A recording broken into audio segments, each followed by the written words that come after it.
So wandering around, we always invite the police, who thankfully come.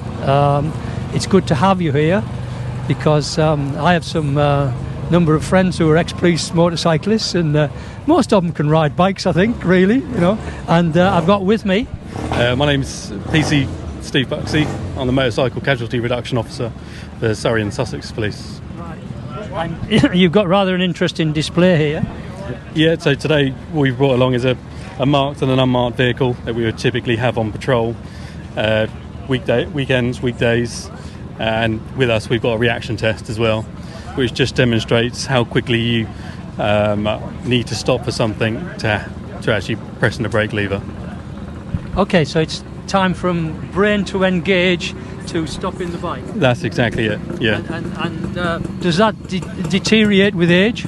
Well, it's a bit early in the day to tell, but there's definitely some very, very good reaction times of some really young children that have had some really, really good competition so far.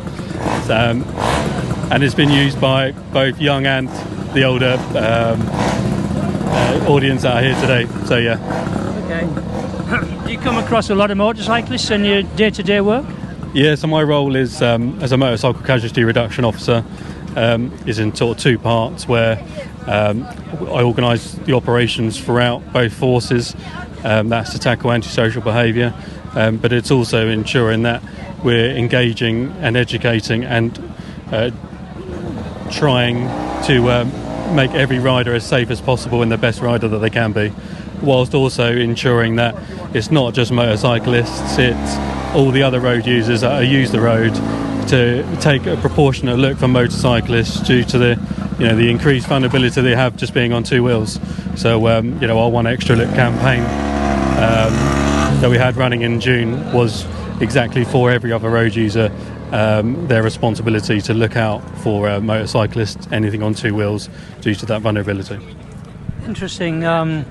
I've been riding motorbikes for 70 years, so you learn a couple of things in that period.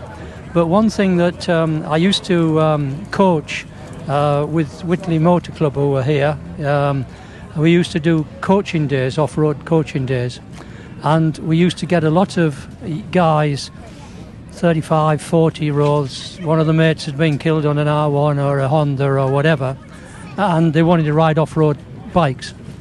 And the frightening, and I mean really frightening thing that I take away from that, and I did it for a number of years, etc., was that most of them had little understanding about throttle control. They had virtually no understanding about braking. And off-road, they were a disaster.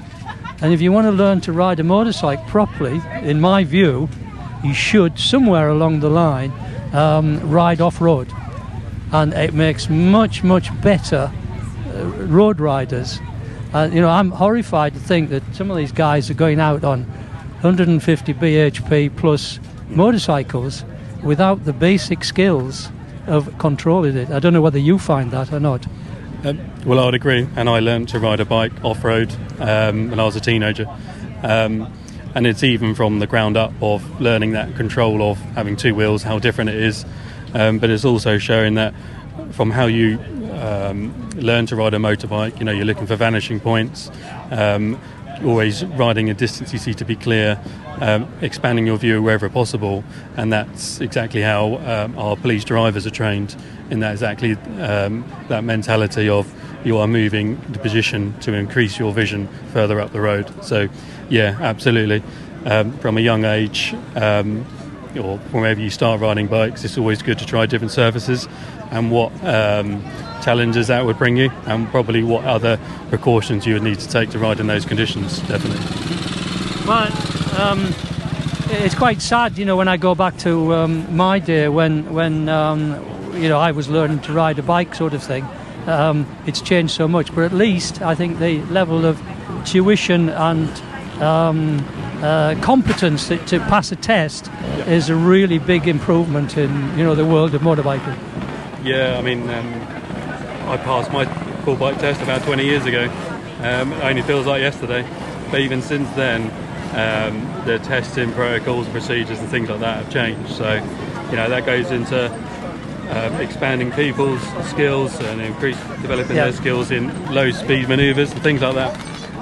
Reaction times, again, things like this, but also just their road sense, just awareness of themselves and other road users as well. Brilliant. So keep up the good work. Yeah, thank you very much. Thanks. That's great, Ben. Bye-bye. Thanks for having us. Thank you.